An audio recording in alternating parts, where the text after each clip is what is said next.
terrific over.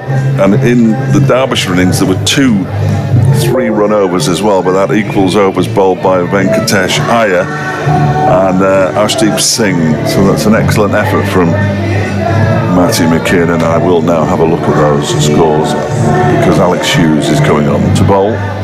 This is it, the partnership of McKinnon and Hughes is back. Said I like it. I do like it.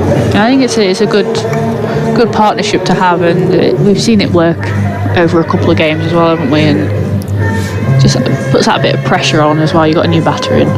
Yorkshire 117 for 2 at the halfway stage of their run chase. They're chasing 239 to beat Birmingham at Headingley. They need 122 off 60 balls. It's still a long way away. And Northamptonshire have just stumbled. What have they? 179 for 4. They need 36 off 13 deliveries. Here's Hughes in and bowls. That was lifted in the air out towards the members' pavilion for 6. That's huge. That is huge. That's a terrific blow by Hudder. Towards a wide, long on. Look at all those India flags and 6 cards being waved in the permanent temporary stand at the far end of the ground. They're loving it down there. I don't think Alex Hughes enjoyed it very much, though. Northants playing Leicestershire, of course, I should have said. They need 36 from 12. 63 for 2 here. Hughes is in and bowls, and that one is just clubbed down the ground. It actually hit the non-striker Yadav's bat, I think, on the way through, and took a bit of pace off it. They go through for a single. Hudder moves on to 20 from 16 balls, 64 for 2. Out in that kind of region, but he's not on the field at the moment. It's Anuj Dal who's fielding it backwards square leg, and it can't be tactical because Wayne is such a good fielder. You'd take somebody else off, wouldn't you, really?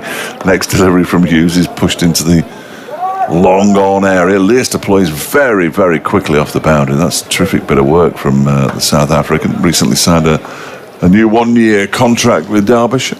Yeah, that's good news for Derbyshire, that is. I think so. It's a top player deploys.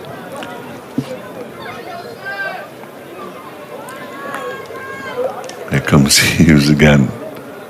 Bowling to Yadav. That one is off a leading edge out into the offside, up towards Shan Masood at extra cover, no run. Wonder Soul tells us that Hudder scored 47 not out in the first T20 international, 104 in the second against Ireland. So he's in a bit of nick. he's in a lot of nick.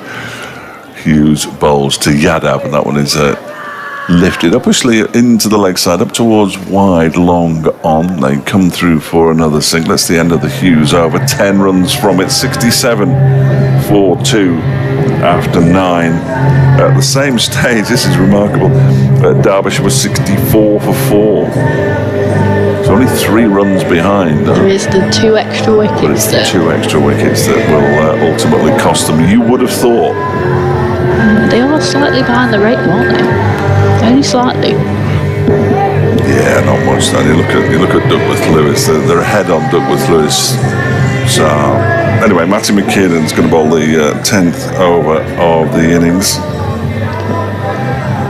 My prediction in the media, the press box, the written press box at the other end of the media centre was completely wrong. I thought India would probably get these in 12.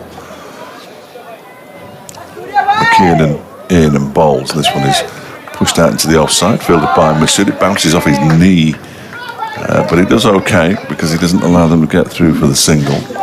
Yeah, they got away with that one there. Masood did. Just knee it towards McKinnon. What is he doing, for goodness sake? Next delivery is swept and swept hard. Oh, Cartwright, well, that bounced over his head. He put in a dive out there and deep. It was a terrific dive, but he couldn't do anything to stop it. It just hit something and leapt. And goes for 4 runs. A little unfortunate for Hilton Cartwright out there in the square leg boundary. Yadav moves on to 6 and India to 71 for 2. Yeah, it was this difficult sort of chance there as well. Looked like he had it, but then it just sort of... Yeah, just leapt off the surface, didn't it? Next delivery is swept again. He'll get this one, Cartwright, because it goes straight to him.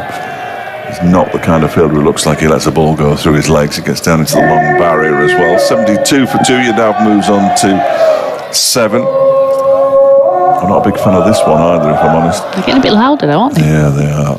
Northants now need 30 from 9 balls. It looks like they're going to fall to defeat against Leicestershire at Grace Road.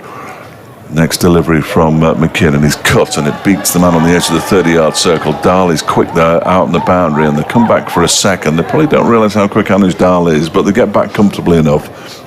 Huda moves to 23 off 18. It's 74 for 2. So that Yorkshire game is the one that's going to cause the most angst now. Well, for me anyway. It's still going well, but they lost a couple of wickets now. That one is drilled into the ground by Huda and straight back to Matty McKinnon. The 133 for 3 after 11, Yorkshire. 133 for 4 after 11 overs and 1 ball. They need 106 off 53. Just starting to unravel a little bit for the Vikings. McKinnon bowls, and that one is cut out to Anuj Dahl out on the cover boundary. They go through for another single. Huda moves to 24. 75 for 2 at the end of the over on the halfway stage. So Derbyshire was 70 for 4. 8 runs off that over from Matty McKinnon. He's now bowled 2 overs, 1 for 11.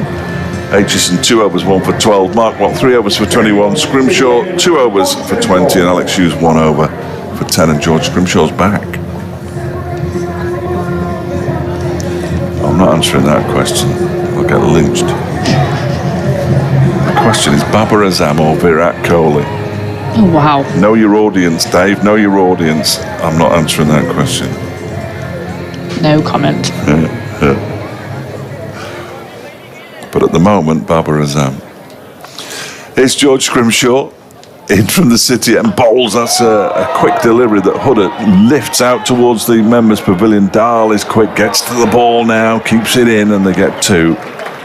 He is such a good fielder, Anuj Dahl. He's just so quick, isn't he? It's ridiculous. Absolutely ridiculous. He puts in a lot of work as well, Dahl does. Yeah. Well, 2 players who are generally at the ground first on match days are Anuj Dahl and Brooke Guest, who's always here first. He's got the batting and the keeping to look after.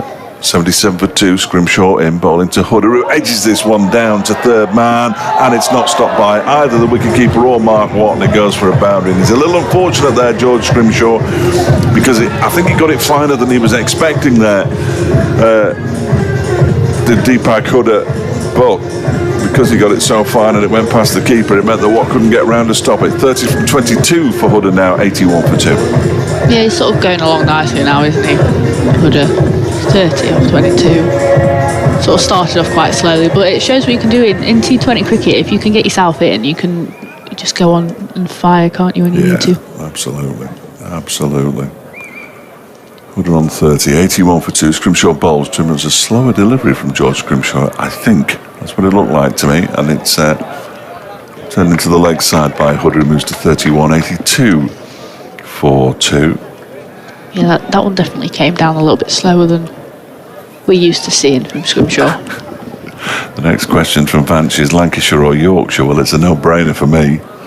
Probably a no-brainer for you. No, well, you're from down south, of course, aren't you? Yeah, originally, but obviously I do live in Yorkshire, so. Yeah, Lancashire for me all day long. 82 for 2. Huda on 31. Yadav on 7. He's on strike, and he pulls this into the leg side. There's a run around the boundary.